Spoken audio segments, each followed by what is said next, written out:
Bismillahirrahmanirrahim. Assalamu alaikum students. Hope you all are fine and safe at home.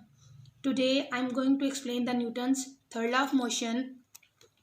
As the name indicates that this law is derived by Sir Isaac Newton. We have already discussed the other two laws. Now come to the next law. I am going to explain the definition of Newton's third law of motion. To every action there is always an equal but opposite reaction. कि हर action का एक reaction होता है लेकिन उसकी direction क्या होती है, ऑपोजिट होती है. For example let's take the example of ball. कि अगर मैं बॉल को ज़मीन पर फेंकूँ तो ज़मीन बॉल को अपनी तरफ क्या करेगी, अट्रैक्ट करेगी due to gravity. So this is the action of ball towards the ground. In the mean time as in reaction ball आपके पास क्या होगी, वापिस ऊपर आएगी. So this is the reaction of ground to the ball. Now I will elaborate the topic with few examples. Let's take the example of rocket. Students, we all know what rockets are. Rockets क्या होते हैं, उनका purpose क्या होता है.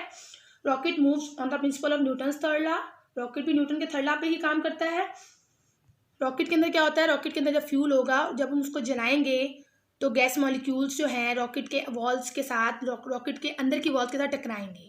ठीक है. और जब वो वॉल्स के साथ टकराएंगे तो वॉल्स उन पर प्रेशर लगाएगी. फिर जब प्रेशर लगाएंगे तो वो गैस मॉलिक्यूल्स रॉकेट की टेल से बहुत तेजी से बाहर निकलेंगे. When the rocket fuel is ignited, hot gases is produced as the gas molecules collide with the inside engine walls. कि जैसे गैस मॉलिक्यूल्स कोलाइड करेंगे, टकराएंगे इंजन की वॉल्स के साथ, the walls exert a pressure, wall pressure exert करेगी, force exert करेगी, that pools them out of the bottom of the engine. Engine के bottom से ये निकलना शुरू हो जाएंगे. So force on gas particles is action in downward direction, as you can see in the second image. So force on gas particles is action in downward direction. This is action, and reaction of these gases on rocket causes it to move in upward direction. और इन gases का जो reaction होगा वो rocket को क्या करेगा, ऊपर की तरफ मूव करवाएगा. So this is the reaction. Now come to another example. Example of balloon. Take an air-filled balloon. एक हवा से भरा हुआ गुब्बारा लें. When the balloon is set free, और जब उसको हम छोड़ेंगे, व्हाट विल हैपन, क्या होगा. जो उसके अंदर हवा होगी उसकी टेल से तेजी से बाहर निकलना शुरू करेगी डाउनवर्ड डायरेक्शन में. As you can see in the image, air inside the balloon rushes out from its tail. Balloon pushes escaping air in downward direction. जो एयर एस्केप आउट होगी उसकी डायरेक्शन क्या होगी, डाउनवर्ड होगी. So this is action. While the escaping air pushes the balloon, और यही जो air escape out हो रही है ये बैलून को पुश करेगी किस डायरेक्शन में, नीचे से हवा अगर escape out हो रही है तो बैलून की डायरेक्शन क्या होगी, उसके ऑपोजिट होगी, तो ऊपर की तरफ बैलून मूव करेगा. So it will move in upward direction and balloon goes up. So this is the reaction of balloon in upward direction, as you can see in the image. Now students, come to the another example of book. When we place a book on table, कि जब हम एक book को table पे रखते हैं तो wait book का किस तरफ एक्ट करेगा, डाउनवर्ड डायरेक्शन में. Weight of book is acting on table in downward direction.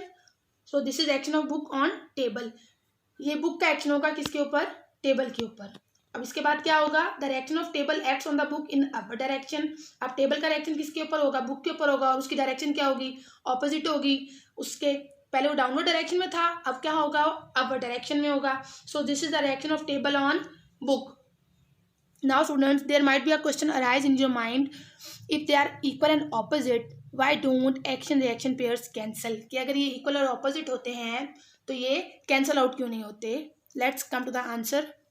Action reaction pairs don't cancel because they act on different objects, not on the same object.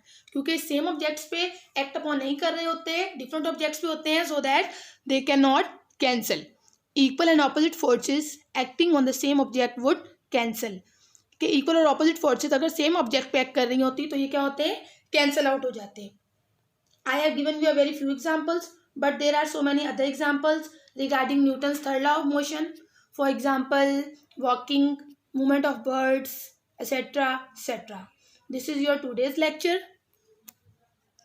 Hope you understand my lecture. Now read the topic carefully from book. Stay safe, stay home. Thank you. Allah Hafiz.